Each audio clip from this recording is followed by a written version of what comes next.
Thank you for your time. As I expressed earlier in our conversation, I've been wanting to meet with all my customers the last 3+ years. It seemed like time never availed.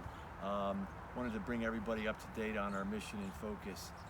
I recommitted to doing it this winter, and again, between the weather, time, and COVID, I thought it was in everybody's best interest if I found a better way to communicate with you. So, doing this video, this is new to me, so I'm going to thank you for your patience in advance.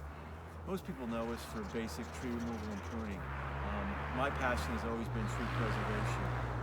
What can we do to help trees and landscapes reach their genetic potential? How do we prevent premature decline, premature death of trees? How do we reduce complete failure up by the roots? My background in biology, in organics, I knew it was a soil issue. I didn't realize the magnitude of the problem until after Sandy.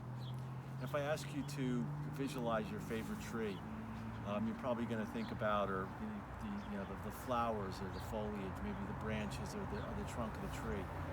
What's most often completely forgotten about, the most important part of the tree, is the root system.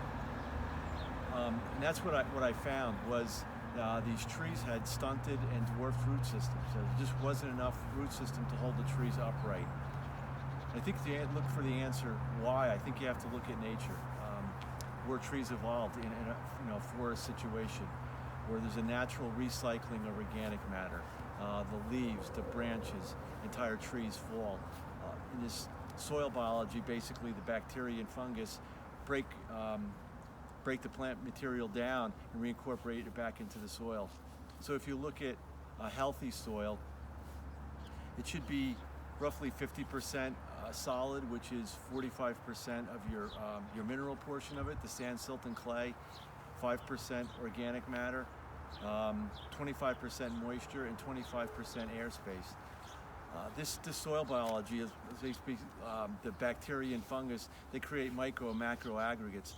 So the soil it's porous. It has a lot of air spaces in it. Moisture can flow in, oxygen can flow in. The roots have plenty of places to grow. Now, when we go to our urban landscapes, it's unnatural. You don't have these aggregates. It's collapsed, so you have no air spaces. Moisture has a hard time getting in. Oxygen has a hard time getting into the soil. The roots have a hard time growing and penetrating the soil because it's so compacted and they're so close together. We looked at a number of ways to addressing this. One of the most cost-effective. We've been working with a company out of Tennessee who has an injection system, and we've done injections for the past maybe 25 years. But this is an injection system kind of on steroids. You have a probe that goes into the ground and uses compressed air to break up the compaction, to create cracks and fissures in the soil.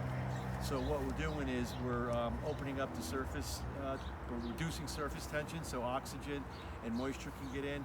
Once it gets in, there's that organic matter in there that can hold the moisture, so it's going to be available when the trees or landscapes need it. And it also it stimulates root growth because the roots can grow on these fissures and cracks that have this organic matter in it. I think it's one of the best things you can do for your trees and landscapes, but it's not a magic wand. I think it's a good starting point. I think there's a lot of things we have to address. Our common cultural practices need to be addressed. Kind of how we mulch, how we plant, maybe some of our design, compatible planting. Kind of as an example, I mean, say just cutting your grass, maybe instead of cutting it at letting it grow to 3 inches and cutting it to 2, let it grow to 4 inches and cut it to 3, and leave those clippings on the grass. They'll incorporate in. It's about doing little things consistently over time, and it takes time to build up the soil organic matter and increase that soil biology. But I think it's well worth it.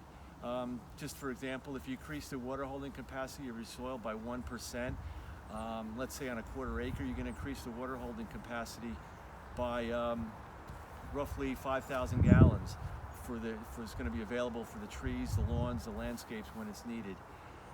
I think it's a win-win-win. You're going to reduce or eliminate water. You're going to reduce or eliminate the need for fertilizer. Are you going to reduce or eliminate insect and disease problems? I think you're going to have healthier trees and landscapes. They're going to require less maintenance. I think the other also big issue is what we're doing is, it's like I said, it's all about organic matter. It's that carbon, getting it into the soil. We're sequestering that, so you're reducing your carbon footprint. With that said, I realize this isn't something for everybody. Not everybody's concerned about their trees, their landscapes, or the environment. But if you are, please contact me. We're sending out, I don't know whether it was an email or it might have been mailed. We're basically updating our database, so if you could fill that out. There's some boxes in there you could check, and there's a room for comments. We have any questions, concerns, you can write them down, criticisms, whatever. All things are welcome.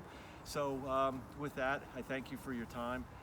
Thank you for your patience. I hope this wasn't too uncomfortable for you, and hope to hear from you soon. Thank you.